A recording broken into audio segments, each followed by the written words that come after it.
Page number 6 से हम लोग स्टार्ट कर रहे हैं। अभी हमने क्विकली रिवीजन कर लिया लास्ट टॉपिक का, अभी हमें शौर कर्म देखना है। ठीक है, तो ये श्लोक ध्यान रखना है शौर कर्म का। जो फर्स्ट श्लोक है सिर्फ वही देखेंगे।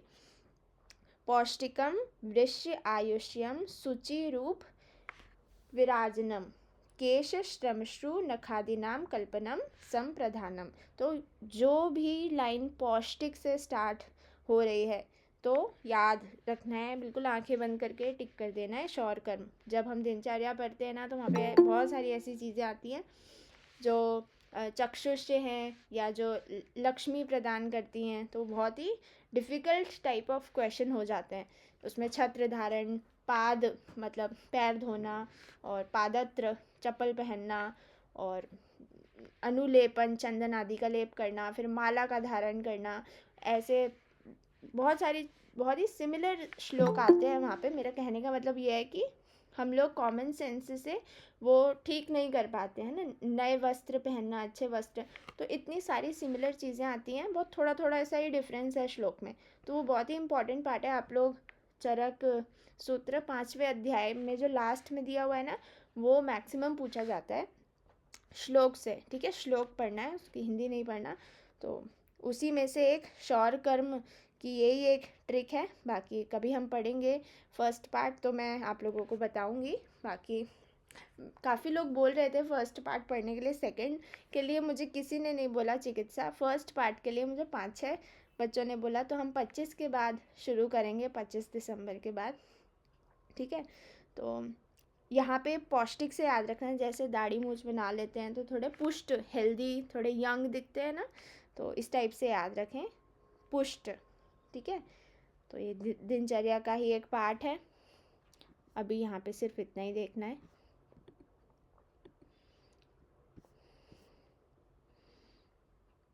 यहाँ पे थोड़ा सा करेक्शन है, आप लोग ध्यान से देखिएगा, थोड़ा ब्लर मुझे ये फ़ोटो मिली है, बाकी समझ तो गए होंगे सभी। यहाँ पे क्या बोला है भेल ने, सबसे पहले हम चरक सुश्रुत वाग्भट का देखेंगे। तो पक्ष में 3 बार बाल कटवाने के लिए बोला है।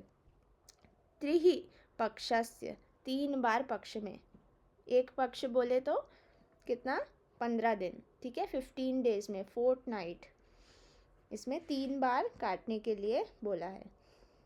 ठीक है, चरक सुश्रुत वाग्भट। अब यहाँ ध्यान रखना है, ये थोड़ा सा इनकरेक्ट है।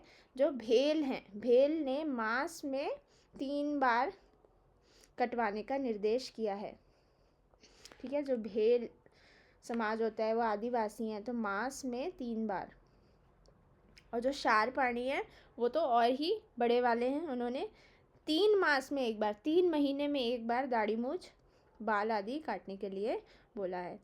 ठीक है, 3 मंथ में एक बार। ठीक है, तो आप लोग ये करेक्ट कर लेंगे, गलत लिखा है। नेक्स्ट आते हैं, रोग ज्ञान उपाय। हमें कैसे पता चलेगा रोग कौन सा है? ठीक है, कोई ना कोई इंडिकेशंस होना चाहिए। ठीक है, ये आप लोग करेक्ट कर लेंगे। शारपाणी का एक बार है, 3 महीने में एक बार। ठीक है, अब यहाँ पे हम चरक अनुसार देखें तो 3 टाइप से हम पहचान सकते हैं रोग कौन सा है। प्रत्यक्ष, अनुमान और आप्तोपदेश। रोग विशेष को बताने वाले 3 साधन बताए हैं, चरक विमान 4थे अध्याय में बताया है। जैसे आप्तोपदेश, इसको हम कैसे कोरिलेट कर सकते हैं? बुक्स सबसे अच्छा हमारा एग्जाम्पल है बुक्स। आप तो कुछ गलत नहीं लिखा है ना, इतने साल हो गए फिर भी कोई संस्करण नहीं है, कोई रिसर्च, हम ज़रूर प्रूफ करते हैं कि ऐसा बोला होगा, बट कभी भी हम ऐसे नहीं इमेजिन भी नहीं कर सकते कि ये चीज़ गलत है या इसमें कुछ और ऐड ऑन होना चाहिए। ठीक है, बिल्कुल जो लिख दिया वो सत्य है। ठीक है, और हम एलोपैथ में क्या देखते हैं, हर महीने कुछ ना कुछ रेजिस्टेंस आने लगता है, कहीं ना कहीं हर दूसरे तीसरे दिन ऐसे बोलते हैं कि इससे हार्ट ब्लॉकेज होता है, इससे किडनी ख़राब होती है, इससे आर्टरियोस्क्लेरोसिस हो जाता है, इससे लिवर 50% डैमेज हो जाता है। कुछ ना कुछ हम लोग साइड इफ़ेक्ट्स पढ़ते ही हैं, बट ऐसा कभी भी आप लोगों ने आयुर्वेद में नहीं सुना होगा। ठीक है। तो यहाँ बुक्स एग्जाम्पल है, बुक्स से देख के हम लोग पढ़ते हैं और जो लक्षण लिखे हैं उसके अनुसार हम लोग रोग निर्धारित कर सकते हैं। प्रत्यक्ष से हम प्रैक्टिकल ना, जैसे हीमोग्लोबिन की इतनी सारी मेथड बताई गई हैं, कैसे पता लगेगा, तो प्रैक्टिकल कर सकते हैं, प्रत्यक्ष प्रमाण सामने देख सकते हैं। ठीक है। फिर अनुमान को हम ऐसे रोग निर्धारण में यूज़ कर सकते हैं, जैसे कि यदि कोई क्लास मिस हो गई, जैसे मेरी ही क्लास, आज भी काफ़ी नए बच्चे आए होंगे जिन्होंने नहीं पढ़ा है पहले का प्रीवियसली। ठीक है। तो वो ऐसे सोच रहे होंगे कि ऐसे पढ़ाया होगा। ठीक है। अनुमान लगाया होगा। ठीक है। अनुमान लगा रहे होंगे कि ऐसे पढ़ाया होगा, या फिर कोई रिकॉर्डिंग वगैरह है उससे देख रहे हैं। ठीक है। तो इस टाइप से हम लोग ध्यान रख सकते हैं। षड्विध परीक्षा बताई है सुश्रुत ने। षड्विधो ही रोगाणाम विज्ञानो उपायः। कौन सी? पंचभी श्रोतादिभी प्रश्न। तो प्रश्न इंपॉर्टेंट है, पंचभी श्रोतादिभी प्रश्न। 5 चीज़ें कौन कौन सी होती हैं, कोई बताएगा मुझे? तो बहुत ही सिंपल क्वेश्चन पूछ लिया मैंने। श्रोतादि भी बताओ, 5 चीज़ें कौन सी हो गई? एक श्रोति बता दिया, और कौन बताएगा?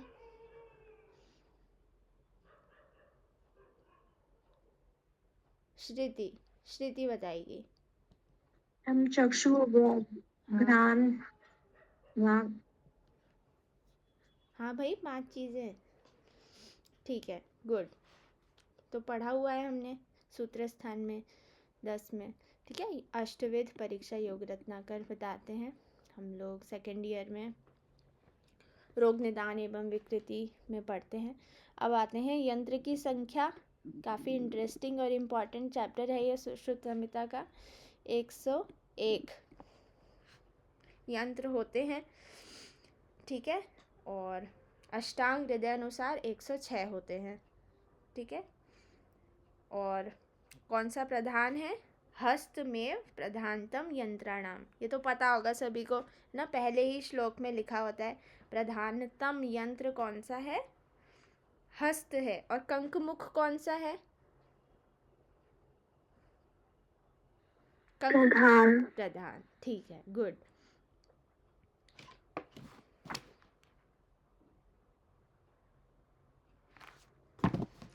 एक 116 नहीं है यहाँ, 106 ही है। ठीक है, ध्यान रखना है।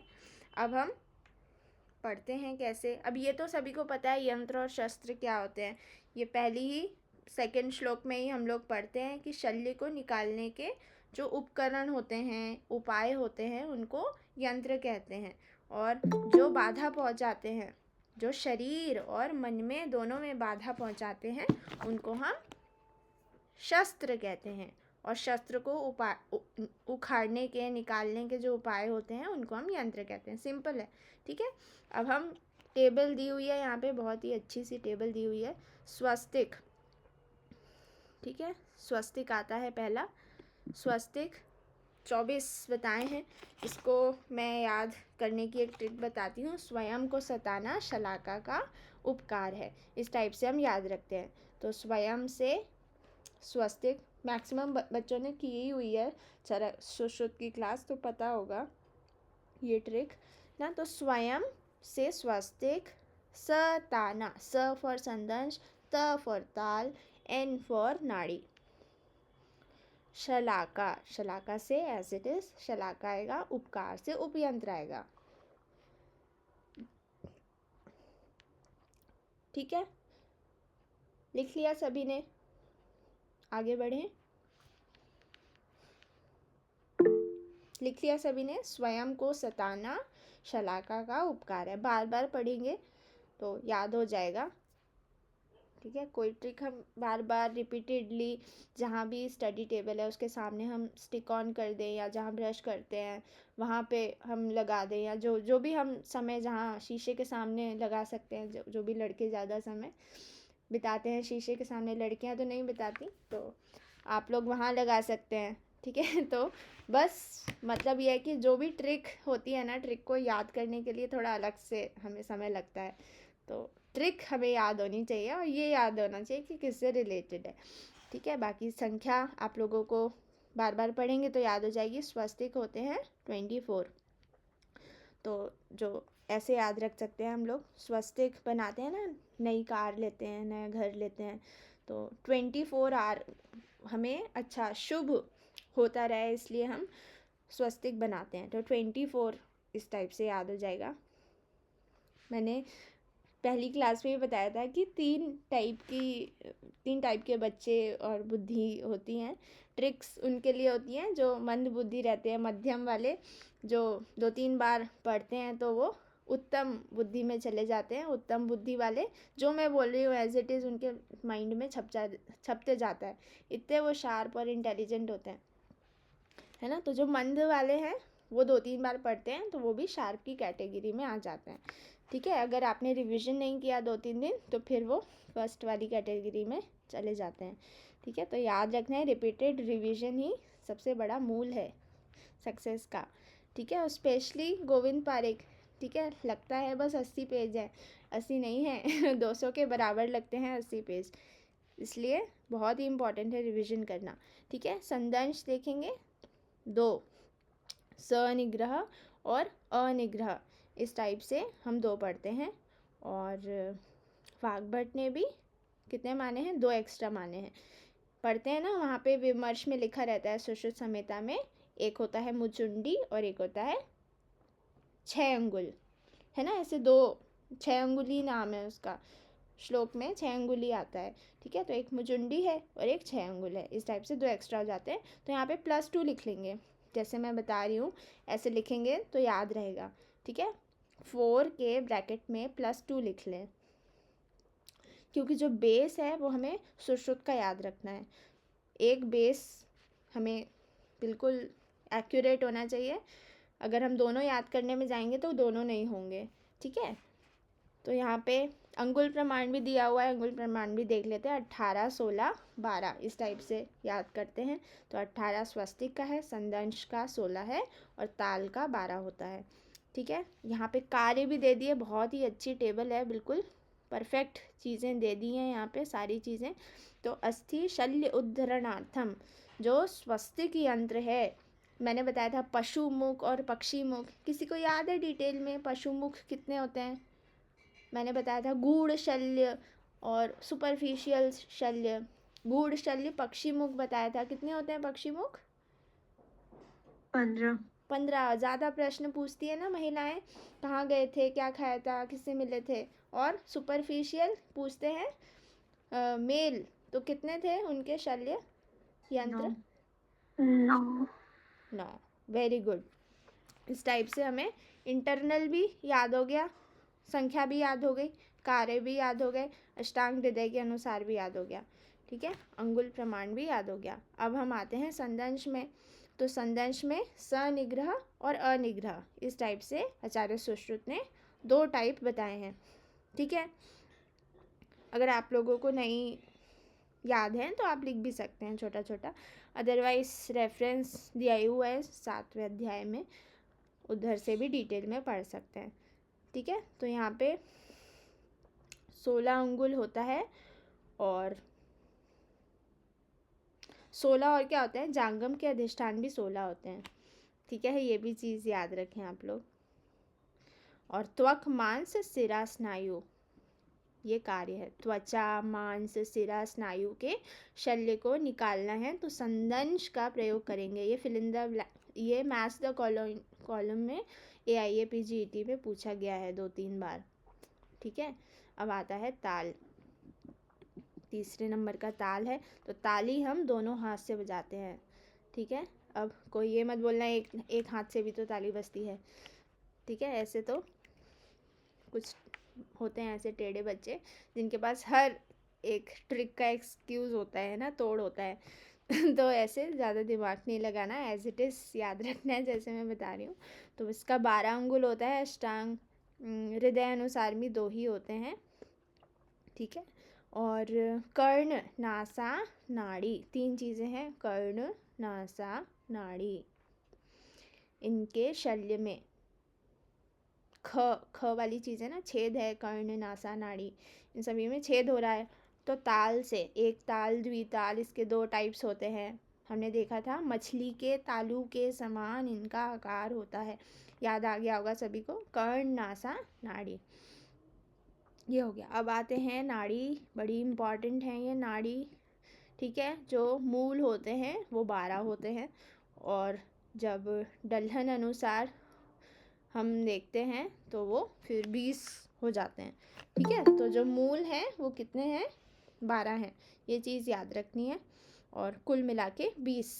तो आप लोगों ने ज़रूर देखा होगा, जो सड़क के आसपास ऐसे झोला छाप, छद्मजर, वैद्य नहीं अपना कोनिकल काले कलर का टेंट लगा लेते हैं, देखा है किसी ने?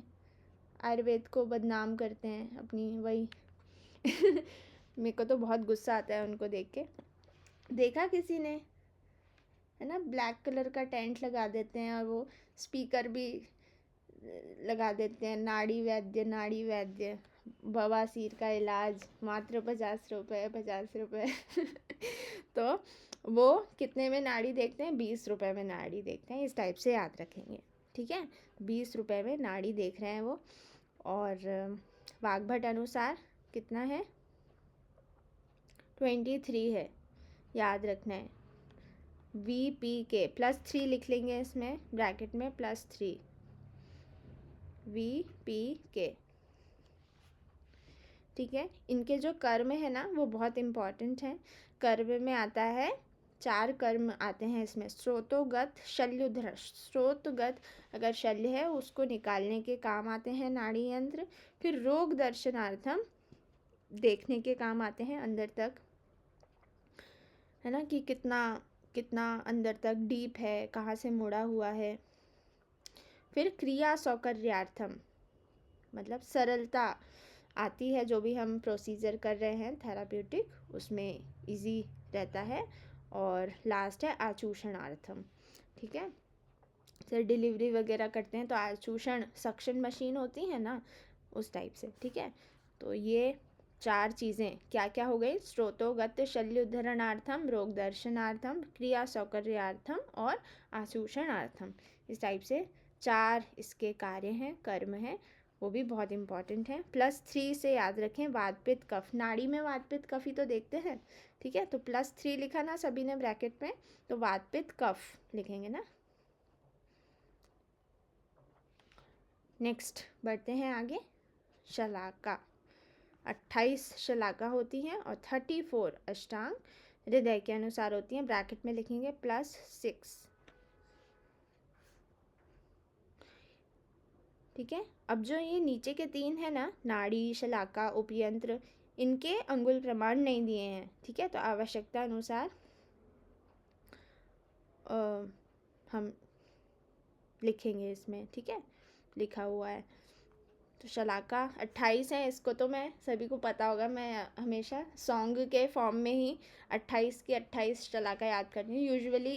अभी रिसेंटली इसका एक क्वेश्चन भी आया था AIA-PGET में, और एक आई थिंक MO एग्ज़ाम में भी आया था, जो UPSC हुई थी, UPPSC, वो उसमें भी आया था, ठीक है, शलाका का। तो आप लोग भी याद रखेंगे तो अच्छा रहेगा। मैं तो सॉन्ग के फॉर्म में 28 शलाका याद रखती हूँ। आप में से अगर किसी को याद करना है तो मैं भेज दूँगी ऑडियो, ठीक है। तो हम नेक्स्ट देखते हैं उपयंत्र। उपयंत्र 25 होते हैं और अष्टांग हृदय अनुसार 19 होते हैं। -6 लिख लेंगे ब्रैकेट में, -6, ठीक है। तो यहाँ पे +6 हुआ और -6 हुआ, तो ये बैलेंस हो गया, ठीक है। और वहाँ +2 था और यहाँ +3 हुआ, तो यहाँ पे कुल मिला के 6 और बढ़ जाते हैं, ठीक है। 5 बढ़ जाते हैं, 5 तो हुए, 3 + 2 5 हुए, तो 5 बढ़ गए तो 106 हो गए, ठीक है। सभी को समझ आई है टेबल, एवरीवन? अतुल, भावना, और कौन है नया, जनक राम, विशाल। विशाल जी आपको समझ आया? ओके ठीक है, हम लोग आगे बढ़ते हैं। शस्त्र की संख्या 20 होती है। इसको भी मैंने इसकी तो वीडियो डाली है, आई थिंक मैंने ये ग्रुप में भी भेजी थी। मैंने यंत्र की भी वीडियो बनाई है, यंत्र की भी आप लोग, नर्मदे आयुर प्रेप यूट्यूब चैनल है, उसमें ट्रिक्स से सारे मैंने कर्म और सारी चीज़ें डिटेल में मैंने बताई। नाड़ी यंत्र भी डिटेल में बताया कैसे कैसे याद करना है। आई थिंक शलाका नहीं बता पाई हूँ, हो सकता है बनाई भी हो वीडियो, पता नहीं।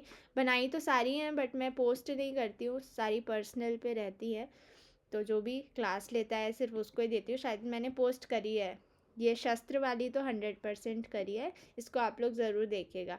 ये मैंने करी है ग्रुप में, शस्त्र वाली, मुझे ऐसे याद है मैंने करी है, करी थी क्या? ओके ठीक है, उसको आप लोग अच्छे से देख लेंगे। उसमें मैंने ट्रिक्स के फॉर्म में पूरे 20 ये नाम याद करवाए हैं, ठीक है। और यहाँ पे 28 होते हैं आचार्य वाग्भट अनुसार। कैसे हम इन्हें याद करते हैं ये देखते हैं, देखेंगे। जो 20 है ना वो आप लोग वीडियो से कर लेंगे। अब जो बचे हुए हैं वाग्भट अनुसार, ये भी इम्पॉर्टेंट है, एक एक वर्ड ही हमें याद रखना है, ठीक है।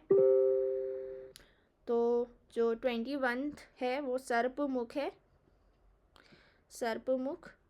ये कर्ण नासा व अर्बुद को छेदनार्थ, छेदन वर्ड यहाँ पे इम्पॉर्टेंट है, छेदन ही हमें अच्छे से याद रखना है, ठीक है। यहाँ पे इसको याद करने की एक ट्रिक है, सर्प लिख लेंगे जल्दी से, सर्प लिंग कुत्ते कतर खाए।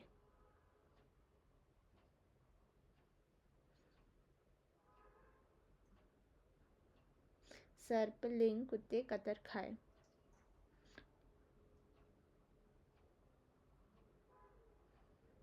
कू से हम कूर्च और करतरी दोनों याद कर लेंगे, ठीक है। खाए से खज, सरपास से फिर लिंग नाश वेदनी शलाका, ठीक है, इजी है।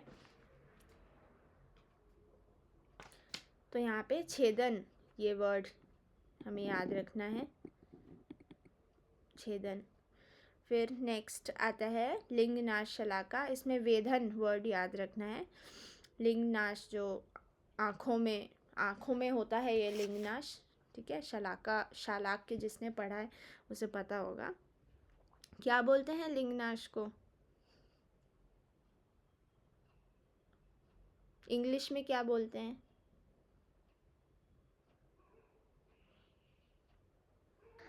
कैटरैक्ट। हाँ गुड। कूर्च देखेंगे, यहाँ पे कुट्टन वर्ड याद रखना है, कुट्टन, ठीक है। नीलिका व्यंग केशों को उखाड़ने के काम आता है और कुट्टन कार्य में प्रयोग होता है, तो कू से याद रखेंगे, कू, ठीक है। और खज देखेंगे तो यहाँ पे विस्त्रावण वर्ड याद रखना है हमें, ठीक है। तो यहाँ पे 8 कंटकों से बनी है, कितने कंटकों से बनी होती है खज, ये भी पूछा जाता है। 8 कंटकों से बनी है, हाथों से मथकर नासिका से विस्त्रावण रक्त निकाला जाता है, ठीक है। तो मथकर याद रखना है, मथकर हम लोग खाज जैसे खुजली वगैरह होती है तो मथ दिया उस जगह में, इस टाइप से। बाकी मेन वर्ड विस्त्रावण ही हमें ध्यान रखना है। कर्तरी कैंची है तो स्नायु सूत्र बालों को काटने के लिए, और छेदन याद रखेंगे यहाँ पे, छेदन कर्म में क्या यूज़ होता है, ठीक है। अब कर्ण व्यधन, इसको यूथिका मुकुलानन, इसे यूथिका शस्त्र भी कहते हैं। यूथिका मतलब बड, कली, ठीक है। ये कर्णपाली वेधन, ईयरबड जैसे कर्णपाली वेधन में काम आती है, कर्ण व्यधन, ठीक है। इजी ही है, कुछ डिफ़िकल्ट नहीं है। नेक्स्ट देखते हैं, यहाँ पे डिटेल में नहीं है, मैं आप लोगों को पेपर ये भेज दूँगी अगर आप लोगों को चाहिए तो, बाकी आप लोग स्क्रीनशॉट भी ले लीजिए। नेक्स्ट हम देखते हैं मूल नाड़ी यंत्र। 12 होते हैं, मैंने पहले ही बताया, और डलहन ने टीका करके फिर उनको 20 किया है। मूल में फिर हम ऐसे 2-2 पढ़ते हैं। कैसे पढ़ते हैं याद है क्या किसी को? कैसे कैसे पढ़ते हैं? तो सिर्फ मैं अभी बता रही हूँ, आप लोग बुक में देखेंगे अच्छे से।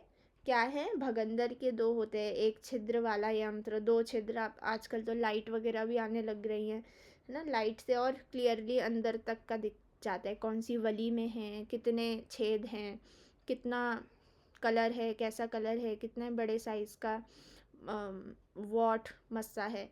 बहुत ही इजीली लाइट के थ्रू आजकल एडवांस हो गए हैं यंत्र, वो दिख जाता है। अर्श भी 2 टाइप्स के होते हैं, 1 छिद्र 2 छिद्र। फिर बस्ती यंत्र 4 होते हैं, 6 8 10 12। ये सारी चीज़ें लिखी हुई हैं विमर्श में, आप लोग देख सकते हैं। बस्ती 2 टाइप्स की, मेल और फीमेल को, दोनों को देते हैं। धूम यंत्र VSP, प्रसव से याद किया था हमने, है ना, प्रायोगिक, स्नेहिक और विरेचनिक। धूम यंत्र 3 टाइप के होते हैं, ठीक है। फिर सब एक एक एक एक होते हैं। तो ये ही है जो मूल रूप से 12 होते हैं, और डिवाइड होके तो ये आचार्य डलहन ने क्लियर किया है, ठीक है। नेक्स्ट एशनी देखते हैं। एशनी 2 प्रकार की होती है चरक अनुसार, मृदु और कठिन। लिख लेंगे मृदु और कठिन। और सुश्रुत अनुसार 3 होती हैं,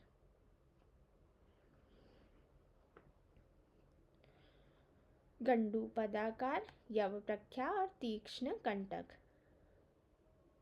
ये मैंने आप लोगों को डायग्राम से याद करवाया था, है ना। एक केचुआ है, जौ में लग गया है, जौ जो होता है वो तीक्ष्ण कंटक होते हैं उसके दोनों साइड से, है ना। याद आया डायग्राम? ठीक है। क्षार देखते हैं अभी।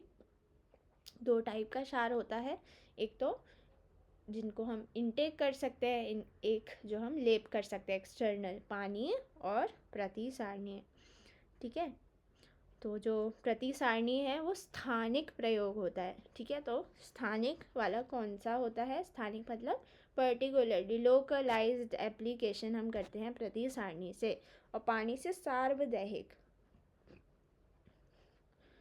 ठीक है, सार्वदैहिक प्रयुक्त होता है।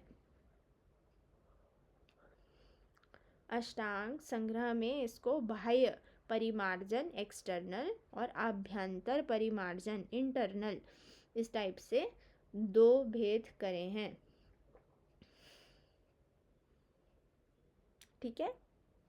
अब जो प्रतिसारणीय क्षार होता है, जो एक्सटर्नल है, वो हम 3 टाइप से पढ़ते हैं, मृदु, मध्यम और तीक्ष्ण। जो मृदु होता है उसमें स्पेशली जो रेशियो है पानी का वो बहुत इम्पॉर्टेंट है। कितना होता है? 1:6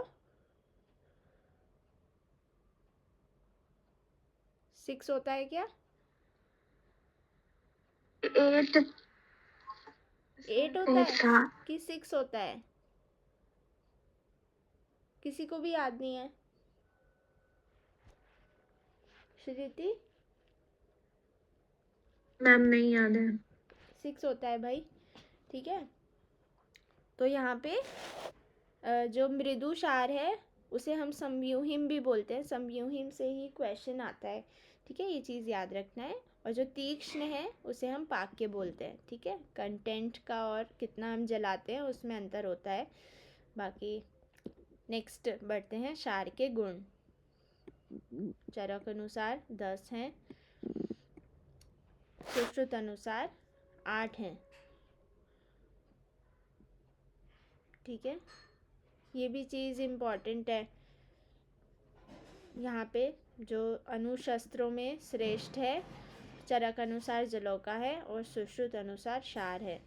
ये भी चीज़ आप लोग ध्यान रखेंगे, ये पूछा गया है कई बार।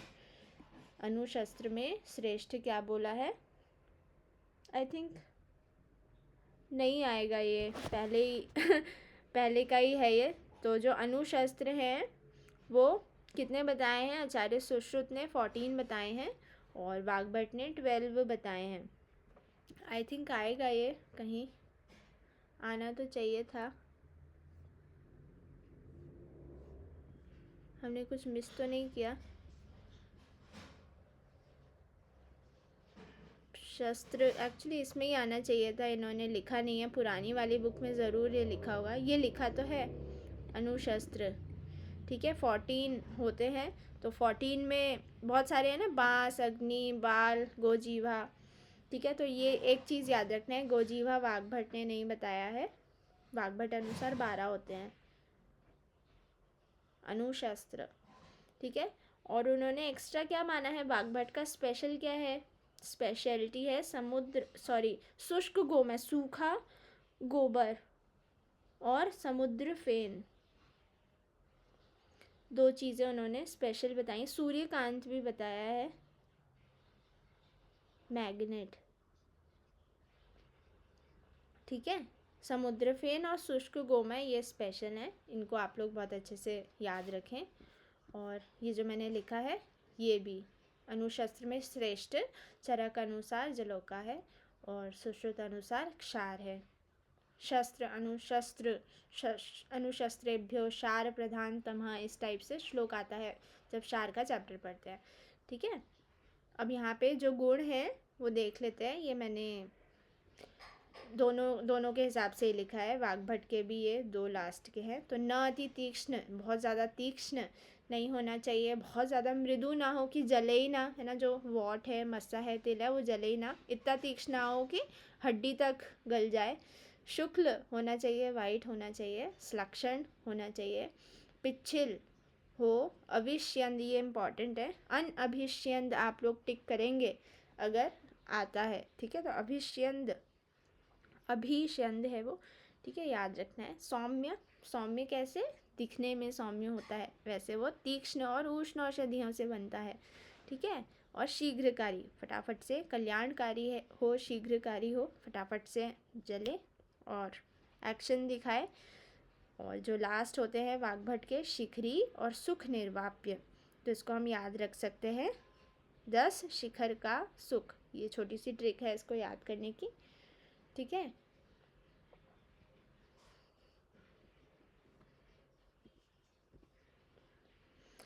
बाकी ये सारी चीज़ें आप लोग बुक में डिटेल में देख सकते हैं।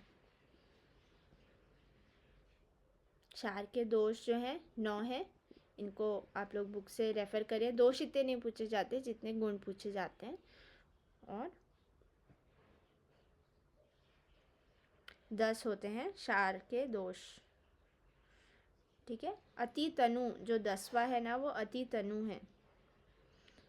10 माने हैं अष्टांग संग्रह ने और 9 माने हैं सुश्रुत ने क्षार के दोष। तो जो अति तनु है वो अष्टांग संग्रह ने माना है। ठीक है, अग्निकर्म देखते हैं हम लोग। अग्निकर्म के प्रकार 4 टाइप से करते हैं, वलय, बिंदु, विलेखा, प्रतिसारण। ये तो याद होंगे, बहुत ही सिंपल हैं। ठीक है, अब कौन से एक्स्ट्रा बताए हैं वाग्भट ने, ये और भी इम्पॉर्टेंट है। अर्धचंद्राकार, इस टाइप की शलाका देखी होगी आपने, अर्धचंद्राकार। फिर स्वस्तिक, स्वस्तिक ना, मैं प्रॉपर बना नहीं पा रही हूँ, बाकी आप समझ जाएं भावनाओं को। और अष्टापद, अष्टापद कैसा होता है? ऐसे स्टार 1 2 3 4 5, इस टाइप से स्टार, ऐसे 8 कोनिकल्स होते हैं, समझ गए होंगे। ठीक है, यहाँ पे इतना छोटा सा ही है ये। नेक्स्ट शल्य की गतियाँ देखते हैं। तो 5 प्रकार की गतियाँ होती हैं। कौन कौन सी होती है फटाफट से लिखेंगे। ऊर्ध्व, अधः, तिर्यक, अर्वाचीन,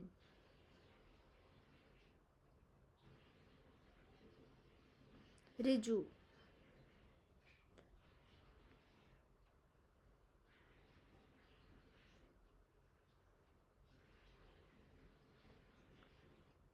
ठीक है, आयशा लिख लिया।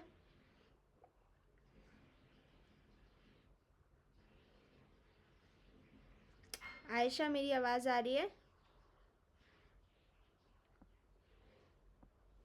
Atul, am I Audible?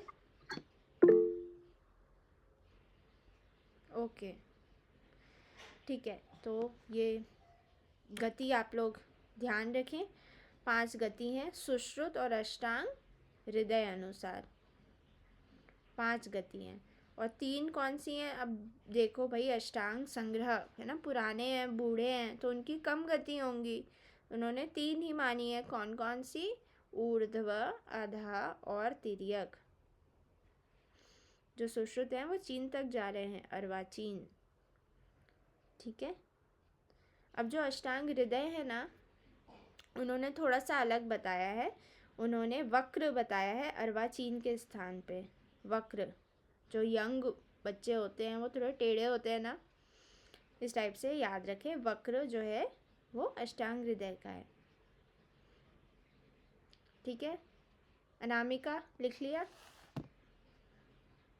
Yes ma'am. Okay. अष्टांग हृदय सूत्र 28 में ये मिलता है। अष्टांग हृदय सूत्र 28। और अष्टांग संग्रह में कहाँ मिलता है? अष्टांग संग्रह सूत्र 37। ठीक है। ओके रिया, लिख लिया? बढ़े आगे। ऋतुकाल। ऋतुकाल is one of the most important topic, most interesting topic. यहाँ पे चरक, सुश्रुत, वाग्भट अनुसार 12 दिन बोला है। यहाँ पे गणना जो है स्राव के बाद से की हुई है। जो ब्लीडिंग फेज है उसके, स्राव जो काल है वो उसके बाद से काउंट किया है। तो जो ऋतु काल है, जब तक ये, इसको हम फर्टाइल पीरियड भी कहते हैं। ठीक है। तो 12 दिन बना है चरक, सुश्रुत, वाग्भट ने, और भाव प्रकाश ने 16 दिन माना है। और स्राव के बाद से उन्होंने गणना की है। यहाँ पे एक छोटा सा करेक्शन है, वो आप लोग ध्यान रखें। यहाँ दिन नहीं आता है, रात्रि आता है। ठीक है। इधर से ही क्वेश्चन गलत होता है। आप लोग जब जीपी लगाएंगे ना, तब समझ आएगा। कई बार हम क्वेश्चन लगाते लगाते ज़्यादा अच्छे से समझ पाते हैं थ्योरी को।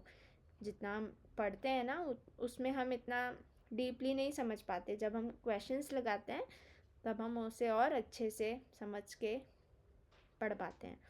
ठीक है। इसलिए क्वेश्चंस भी आप लोग लगाते जाएं साथ साथ। ऐसे डिसाइड करें तो ये कम से कम 50 तो लगाने ही हैं। ठीक है। तो यहाँ भाव प्रकाश के अनुसार 16 रात्रि आता है। और यहाँ थोड़ा करेक्शन है। यहाँ पे जो चरक हैं, चरक के अनुसार 16 होता है। ठीक है। तो आप लोग थोड़ा करेक्ट कर लेंगे। वाग्भट अनुसार, सॉरी, चरक अनुसार 16 दिन आता है। चरक, विदेह और मनुस्मृति तीनों ने 16 माना है। 16 दिन और 16 रात्रि बोला है प्रकाश ने। देखो, सुबह सुबह प्रकाश होता है ना? रात्रि के बाद ही प्रकाश होता है। रात्रि को कौन हटाता है? प्रकाश हटाता है। ठीक है। तो भाव प्रकाश इस टाइप से याद रहेगा कि उन्होंने रात्रि माना है। ठीक है। और चरक, विदेह और मनुस्मृति, इसकी एक ट्रिक लिख लेंगे। चरक ने बेमन से 16 दिन बताया। चरक ने वे मन से 16 दिन बताया। तो चरक, च से च हो जाएगा चरक, वे से विदेह और मन से मनुस्मृति। लिख लिया ममता?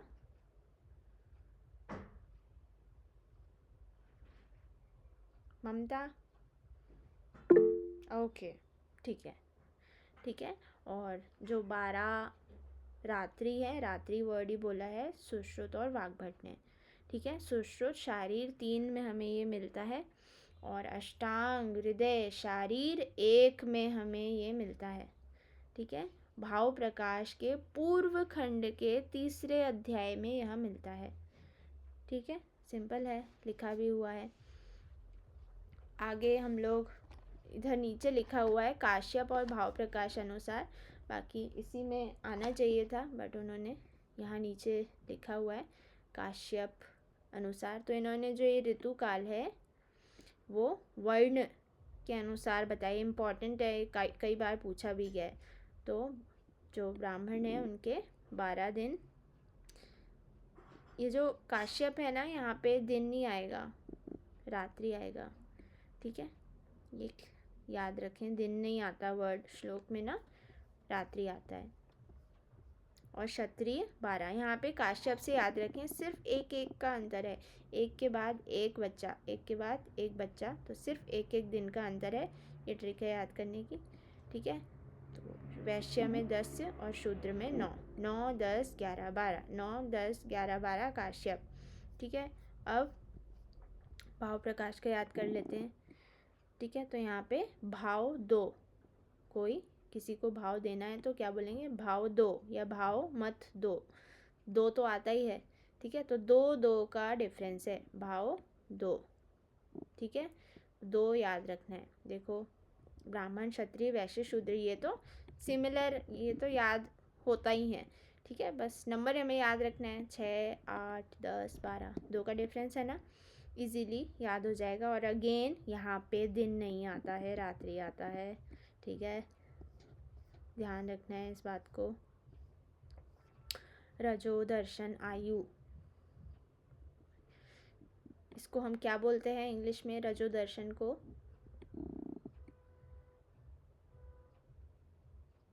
Menopause, menarche, very good, menarche बोलते हैं, है ना। ये तो बहुत सिंपल है, तुरंत आना चाहिए आंसर। तो 12 बताई है और मेनोपॉज 50 बताया है, एक ही श्लोक में बताया है आचार्य सुश्रुत ने सूत्र स्थान में ही। तो काश्यप में 16 बताया, ठीक है। ये चीज़ थोड़े वो बच्चों के हैं ना, तो इनका अनुभव थोड़ा ज़्यादा है नहीं, तो 16 बता दिया उन्होंने।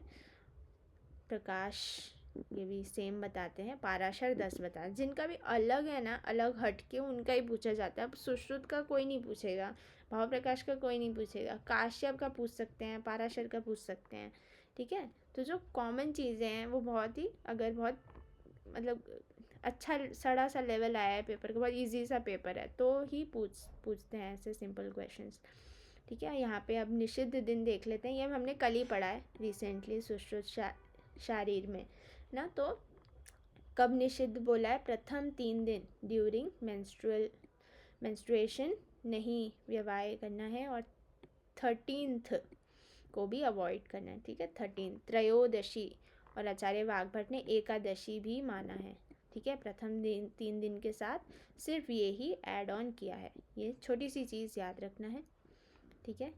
एकादशी निषिद्ध है व्यवहार हेतु।